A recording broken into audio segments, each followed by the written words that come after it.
César Montúfar, acusador particular del expresidente Rafael Correa en el caso Sobornos 2012-2016. Las nuevas revelaciones del caso, originalmente llamado Arroz Verde, establecen la existencia de una organización criminal en la presidencia de la República. ¿Dónde están las acusaciones particulares de Procuraduría y del consejero de Participación Ciudadana y Control Social? César Montúfar, acusador particular de Rafael Correa en el caso Sobornos 2012-2016. Buen día, bienvenido a Contacto Directo. Muy buenos días, Alfredo, un gusto estar con ustedes en esta mañana. El caso, originalmente llamado Arroz Verde por sus denunciantes, revela no solo la extorsión del Estado candidato a contratistas del Estado para financiar la más espectacular maquinaria electoral de todos los tiempos, sino también la metida de mano del Estado superjuez. ¿Qué comprende su acusación particular? Bueno, junto a Fernando Villavicencio hemos hecho esta solicitud que está en este momento en manos de la jueza Daniela Camacho.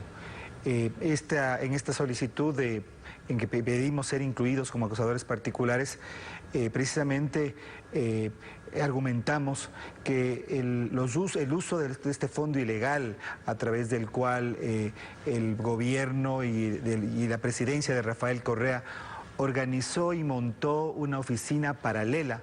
Es decir, Carondelet no únicamente funcionaba desde la Plaza de la Independencia aquí en Quito, sino que se creó una oficina paralela que incluso funcionaba en otros lugares de la ciudad, con dos propósitos principalmente, pero otros más. Usted bien lo ha dicho, el tema de los aportes que fueron captados, estos aportes ilegales para Alianza País, para construir toda una maquinaria político-electoral que además contaba con el aval del Estado, es decir, una maquinaria electoral estatal financiada con recursos ilegales de empresas nacionales y extranjeras, pero también el hecho de que en esta oficina o a través de esta oficina o desde esta oficina se organizó diversos operativos de intervención en la justicia. Uno de ellos, que es en el que nosotros destacamos en nuestro pedido de acusación particular, es el que precisamente tiene que ver con los perseguidos del 30S y una petición que hace Pamela Martínez a un funcionario de la Presidencia de la República, precisamente el señor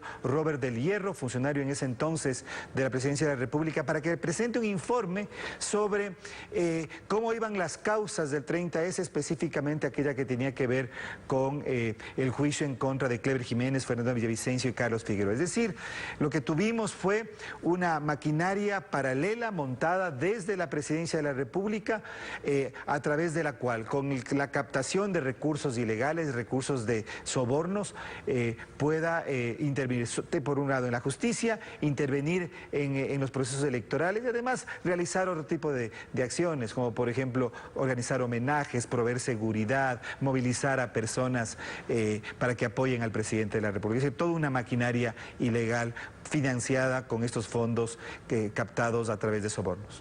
Cuando la ciudadanía espera que se recupere lo robado, Fernando Villavicencio, coacusador particular, anuncia que se está preparando el segundo retorno de Odebrecht. Escuchemos.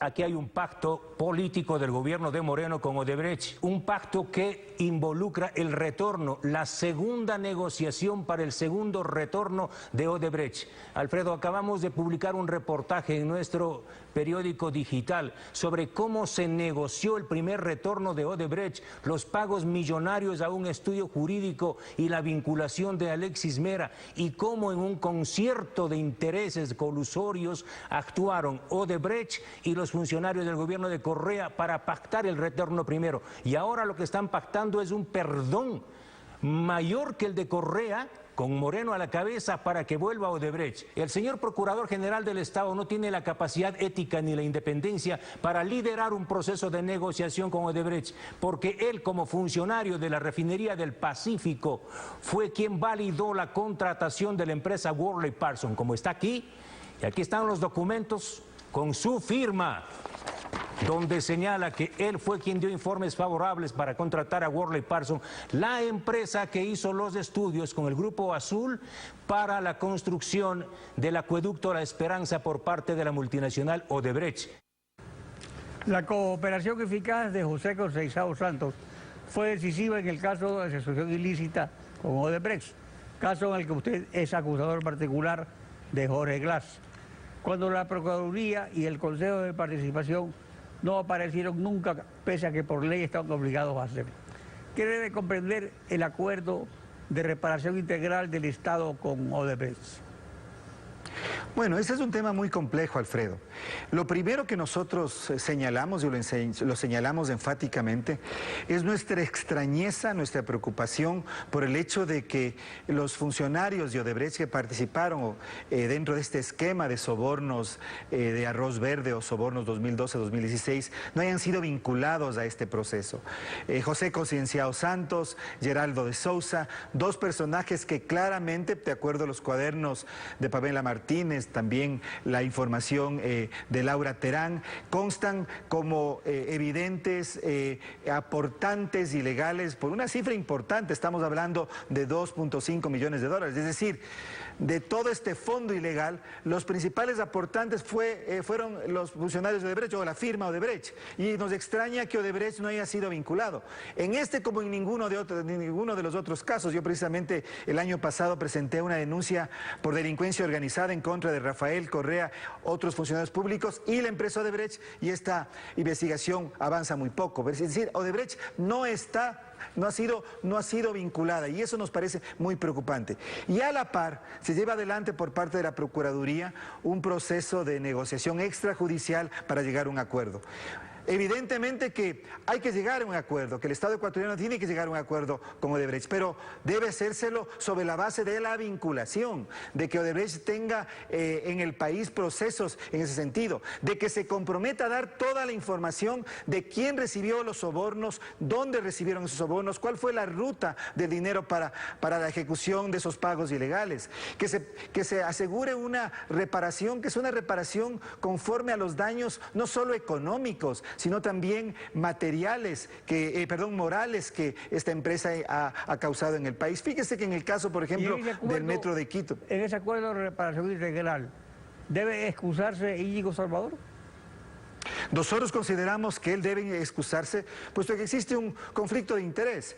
El actual procurador, cuando fue asesor legal de la refinería del Pacífico, emitió un informe favorable para que la empresa Worley Parsons, que es una de las empresas con las cuales, que fue la fiscalizadora y que hizo los estudios previos para que después Odebrecht contrate la obra del acueducto La Esperanza, que es una de las obras que están implicadas como en el proceso en contra de Jorge Glass por asociación ilícita. Entonces, aquí hay un conflicto de interés y eso implicaría que él debe excusarse, lo que no quiere decir que la Procuraduría deje de participar. Para eso está el subprocurador o el procurador subrogante, que debería actuar en estos casos para que de esa manera se pueda realizar con absoluta transparencia y confianza por parte del Estado ecuatoriano, representando al Estado ecuatoriano. El abogado del Estado tiene que estar, pero Íñigo Salvador, por este conflicto de interés, debería excusarse. Odebrecht llegó al Ecuador hace 30 años, en 1987, gobierno de León Febres Cordero, y ha tenido tratos con todos los gobiernos del Ecuador desde entonces. Según los cuadernos de la secretaria de Emilio Odebrecht, padre de Marcelo, desde esa época están anotadas las coimas, pero esos delitos ya prescribieron. Como premio, la delación Odebrecht debería seguir como contratista del Estado, o solo debería devolver lo robado y pagar una multa. Mire, lo que primero tiene que ser es ser vinculado a los procesos judiciales. Yo creo que eso es fundamental. El Estado ecuatoriano tiene que determinar cuál es la magnitud de la pérdida que ha tenido en términos económicos. Imagínese usted solamente, voy a hablar de dos casos, de dos proyectos, el tema del Metro de Quito. La diferencia entre el costo inicial de los estudios en la administración Barrera es 508 millones de dólares menos que lo que fue después firmado en el contrato por Mauricio Rodas. Esa diferencia tiene que explicarse. Yo no estoy en este momento afirmando que todo eso no debió, es injustificado, pero eso tiene que analizarse. Solamente estoy hablando de un contrato, sí, el más grande, el más importante. Es decir, primero tiene que determinarse a través de un peritaje exactamente cuál es la magnitud de la pérdida. Por otro lado, tiene que también cuantificarse y determinarse el daño moral que el Estado ecuatoriano ha tenido, porque eso es también importante. Y también otro tipo de daños, fíjese, regreso al tema del metro de Quito, el tema de el posible daño patrimonial que la construcción del metro que atraviesa el centro histórico de Quito podría también haber causado. Entonces hay que hacer un análisis global. Pero antes de ni siquiera pensar.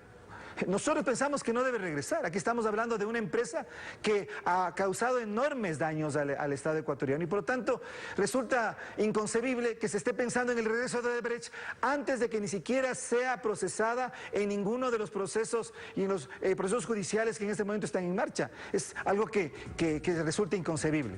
César Montúfar, gracias por participar en Contacto Directo. Y en comunicado público, Alexis Mera confirma autenticidad de chats telefónicos, pero los impugna porque son de cuando Correa había entregado el poder. Se revela un nuevo chat y en esta ocasión se trata de conversaciones con la ex fiscal provincial del Guayas, Patricia Morejón, para manipular la justicia. En la conversación, Mera le pide al entonces fiscal provincial interceder en un caso por peculado que había sido determinado por la Contraloría General del Estado. Mera seguía siendo abogado del expresidente Correa, del Movimiento Alianza País y de la Revolución Ciudadana, aunque ya no era secretario jurídico. Continúan apareciendo conversaciones del celular del ex asesor jurídico de la presidencia, Alexis Mera, en esta ocasión con la entonces fiscal provincial del Guayas, Patricia Morejón. En un chat del 31 de mayo del 2017, Alexis Mera le envía un número de expediente y le indica que se trata del caso Gonzet, por peculado, tema Jaimovich. Luego le dice: hola Patricia, este es el caso del español, director del hospital Abel Gilbert, que le dije alguna vez, es un buen hombre, fallas administrativas cometió, pero jamás peculado. Es apreciado mucho por Rafael Correa. Luego, la entonces fiscal provincial Patricia Morejón le responde: hola mi doctor querido, claro que sí, encantada. Ya reviso, debe haber llegado en consulta. Yo le informo, doctor. La ex fiscal provincial da su versión de lo ocurrido. Antes de que concluya las funciones del doctor Alexis Mera, formalmente y con agenda, él me pidió una cita para hablar de un caso puntual.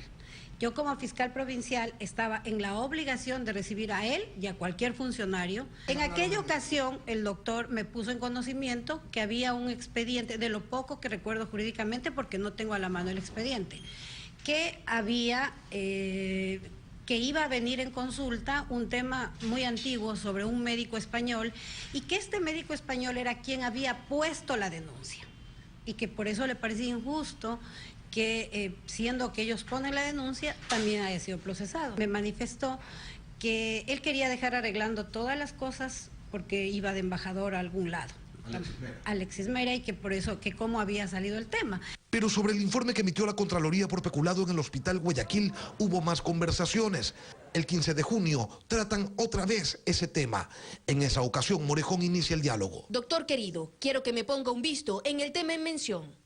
Lo sacamos al amigo por varias razones, inclusive porque él es quien pide auditoría. Dejamos a los demás. Alexis Mera le responde que en el tema del Hospital Guayaquil se trata de ligerezas. No creo que nadie tenga mala fe allí. Luego, Morejón le envía un archivo y añade: si usted me dice, sacamos a todos, Doc, justamente con ese criterio. A lo que Mera responde: sí, sería una injusticia de verdad. Y Morejón contesta: ok, Doc, que tenga un lindo día, todo sale hoy. Patricia Morejón señala que, sin embargo, siempre actuó en derecho. Bueno, mire, a veces uno confunde la amabilidad, ¿no es cierto? Yo en mi caso a todo el mundo lo trato de la mejor manera y si el doctor que como asesor jurídico me pidió una cita, luego después me requirió, me pide información, yo le doy a él como le hubiera dado a cualquier persona siempre y cuando no se comprometa los intereses de ninguna parte procesal. Por su parte, el exsecretario jurídico hizo llegar un correo electrónico en el que señala: estimados señores, me refiero a mis conversaciones de mi teléfono celular que han salido a los medios de comunicación. Quiero dejar claro que tales conversaciones se producen cuando ya no era funcionario público y se tratan de diversas opiniones que me pedían sobre ciertos temas de interés nacional o de simples diálogos en lenguaje coloquial, por lo que no debieron ser incorporados al proceso por la Fiscalía. Estos chats están incluidos dentro del caso Sobornos 2012-2016 que impulsa la Fiscalía General del Estado.